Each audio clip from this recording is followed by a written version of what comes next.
Pendant que tout le monde s'agite autour des résultats des législatives et du futur Premier ministre, croyant à une dissolution improvisée, le plan de McKinsey prévoit de mettre la France sous le contrôle total de l'Union européenne.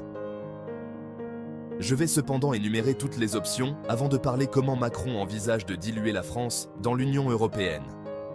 Voici une analyse des différentes possibilités qui s'offrent à lui. Il a 11 options. Option 1. Macron pourrait tenter de former une coalition avec d'autres partis pour obtenir une majorité au Parlement. Cela nécessiterait des compromis et des négociations pour trouver un terrain d'entente sur les politiques clés. Il pourrait également chercher des accords ponctuels avec différents partis sur des lois spécifiques, sans former de coalition formelle. Option 2. Il pourrait choisir de gouverner avec un gouvernement minoritaire, en comptant sur le soutien occasionnel de certains partis pour faire passer les lois. Cela impliquerait de négocier le soutien pour chaque projet de loi, ce qui peut être laborieux et incertain. Option 3. Bien que risqué et souvent considéré comme une mesure de dernier recours, il pourrait dissoudre à nouveau l'Assemblée nationale après un an pour provoquer de nouvelles élections législatives dans l'espoir d'obtenir une majorité claire. Option 4. L'article 49.3 permet au gouvernement de faire passer une loi sans vote à l'Assemblée nationale, sauf si une motion de censure est adoptée. C'est une procédure puissante mais controversée qui peut être utilisée pour des projets de loi importants. Option 5.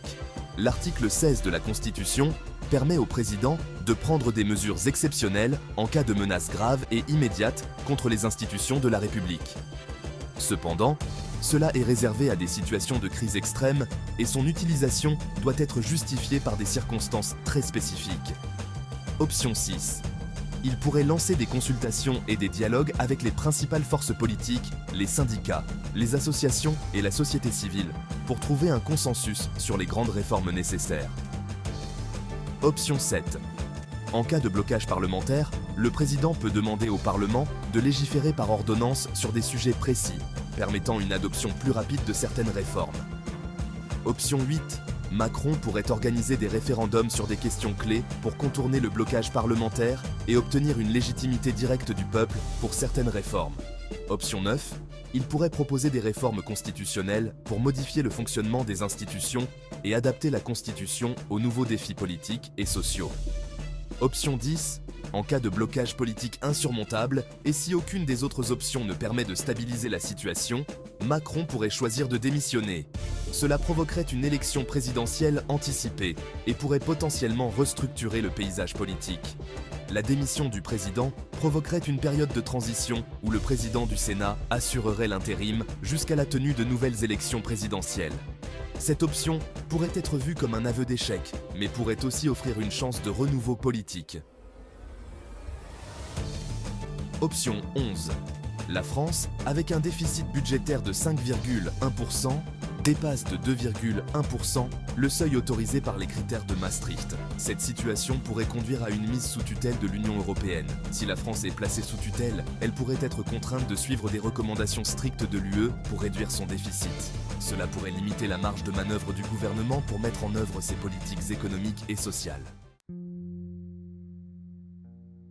Conclusion, nous savons que Macron a toujours eu pour ambition de diluer la France dans l'Union européenne. Les résultats des dernières élections législatives offrent une occasion rêvée pour lui de mettre la France sous tutelle de l'UE.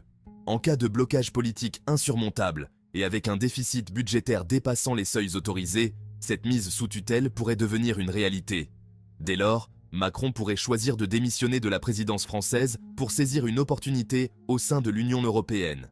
Il a déjà des accords et des soutiens en place pour occuper une position influente à Bruxelles. En opérant ainsi, il continuerait à diriger et à influencer les affaires françaises, mais cette fois-ci depuis le cœur de l'Europe, alignant ainsi son ambition personnelle avec sa vision européenne pour la France. Cette stratégie, bien que controversée, lui permettrait de contourner les impasses politiques nationales tout en poursuivant son projet d'intégration européenne, consolidant ainsi son rôle de fondre la France dans l'Union européenne. Ce serait donc la fin de la France comme nous la connaissons. Il aura achevé le plan pour lequel il a été placé à la tête de la France.